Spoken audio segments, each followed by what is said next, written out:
Umalma pong mga kaalyado ng dating Pangulong Rodrigo Duterte sa hindi raw patas na pagtrato sa kanya ng arestuhin sa NAIA.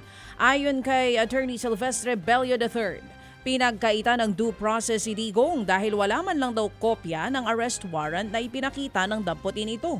Hindi rin daw nilapitan basta-basta o hindi rin daw nila nalapitan basta-basta ang dating Pangulo na agad binitbit sa Villamor Air Base at inilipad sa the Netherlands. Dahil sa mga nangyari, desidido raw ang kampo ni Bello na questionin ang sinapit ng dating Pangulo.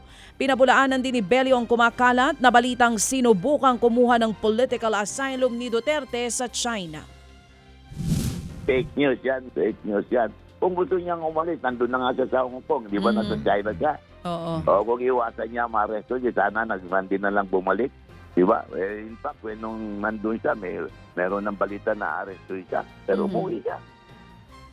Yan nga po ang tinig ni Attorney Silvestre Bello III, ang kaalyado at isa po sa mga legal counsel ng dating Pangulong Rodrigo Duterte. Samantala, naniniwala naman po ang isang eksperto na walang questionable sa pag-aresto at agarang pagpapadala kay dating Pangulong Duterte sa the Netherlands. Ayon kay Attorney Tony Lavinia, hindi kailangang idaan sa anumang korte sa Pilipinas si Duterte bago ipadala sa Europa, dahil hindi ito nakasaad sa batas at sa anumang naging kasunduan sa ICC.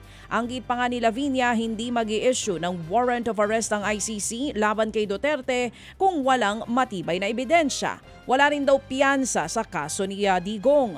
Kung ma-convict, malaki raw ang tsansang mahatulan siya ng 20 taon o habang buhay na pagkakabilanggo.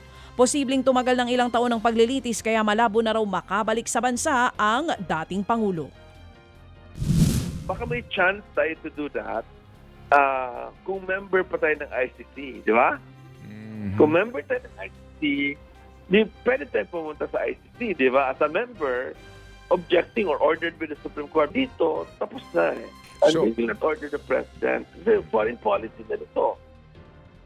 Yan nga po ang tinig ni dating Ateneo School of Government Dean, Attorney Tony Lavinia.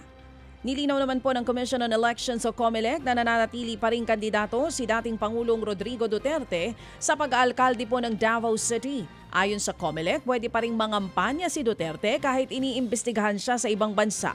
Kaugnay nga ng kasong Crimes Against Humanity. Pero sakali raw na magbagong isip nito at magpapalit sa ibang kandidato, hindi na raw ito pupwede dahil hindi na ito pasok sa grounds for substitution.